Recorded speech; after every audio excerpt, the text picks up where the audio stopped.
చంద్రబాబు నాయుడు ఆ పేరే ఒక బ్రాండ్. ఆయనది అసాధారణ ప్రస్థానం, అలుపెరగని ప్రయాణం.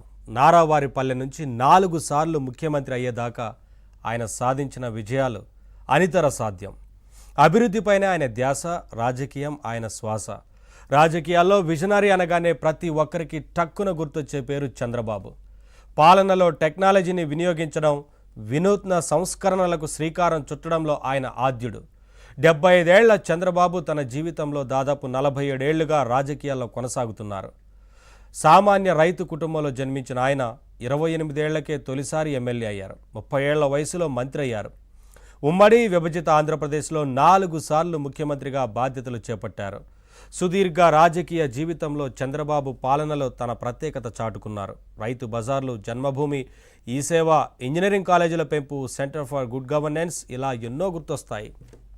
ఇక తుఫాన్లు, విపత్తుల వేళ సీఎం హోదాలో క్షేత్రస్థాయిలో మకాం వేసి పరిస్థితులు చక్కదిద్దిన తీరు ఆయన పాలనా దక్షతకు నిదర్శనం.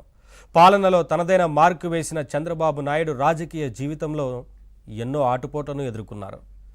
ఇవాళ 75వ జన్మదినం పురస్కరించుకొని స్పెషల్ డిబేట్ చూద్దాం. డిబేట్లో పాల్గొంటున్నారు డివిఎస్ గారు, డివి శ్రీనివాస్ గారు, రాజకీయ సామాజిక విశ్లేషకులు, అలాగే బాలకోటే గారు, అమరావతి బహుజన జేఏసీ నాయకులు, అలాగే దుర్గాప్రసాద్ గారు, టీడీపీ అధికార ప్రతినిధి.